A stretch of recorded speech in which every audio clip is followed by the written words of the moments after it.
Welcome to Unit 2, Classical Air Pollutants and Their Characteristics. By the end of this unit, you will describe what air pollution is and outline classical air pollutants and their characteristics. Let's watch a brief video explaining what air pollution is.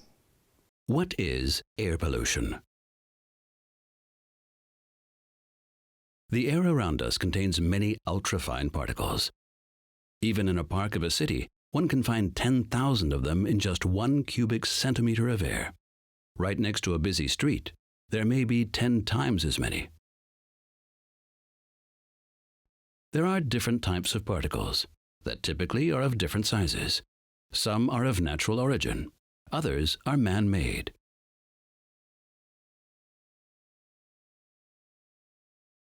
Soot particles from diesel engines play an important role. They are typically between 20 and 80 nanometers in size.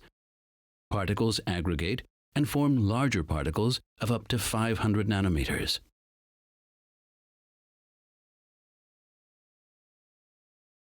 Ambient particles have a negative impact on health.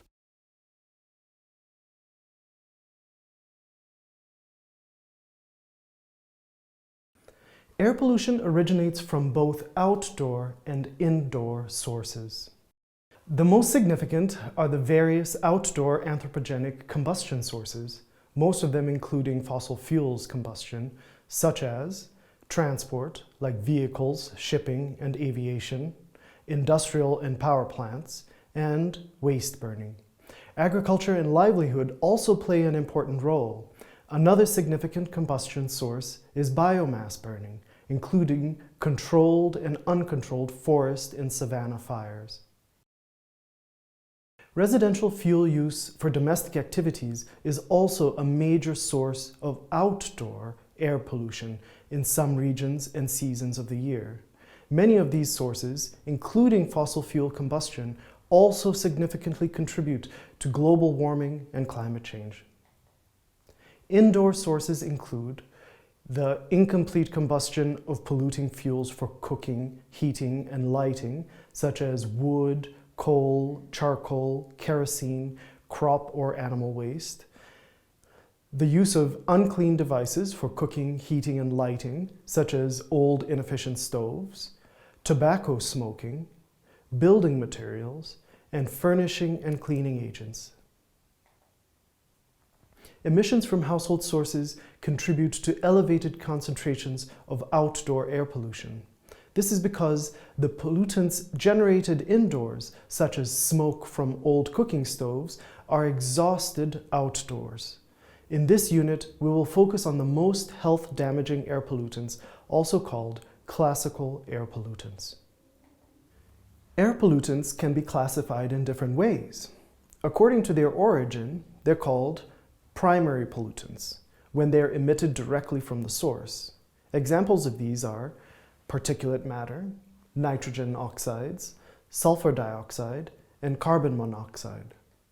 By contrast, secondary pollutants are formed in the atmosphere by chemical interactions between primary pollutants and normal atmospheric constituents. Some of these processes require light, such as photochemical oxidants, including ozone and nitrogen dioxide. Particulate matter, or PM, can be both primary and a secondary pollutant. According to the state of the matter, air pollutants can be differentiated into particulate matter, which comprises material in either a solid or liquid phase suspended in the atmosphere, as well as gases. Particulate matter is a mixture of solid particles and liquid droplets found in the air. PM may be transported far away, even thousands of kilometers from the source. It also builds in the atmosphere and changes composition over the transport. The major components of particulate matter are sulfates, nitrates, ammonia, sodium chloride, black carbon, mineral dust, and water. Black carbon is a component of particulate matter. It is important in the context of climate change because while it is short-lived in the atmosphere compared to carbon dioxide or CO2, it has a greater warming effect on the climate, 460 to 1,500 times stronger. Because particulate matter can have a wide range of sizes, it is classified according to its aerodynamic diameter. These are coarse particles ranging from 10 to 2.5 micrometers, that's PM10 to 2.5, fine particles with a diameter of 2.5 micrometers or less, that's PM2.5, and ultrafine particles, which are less than 0.1 micrometers or 100 nanometers.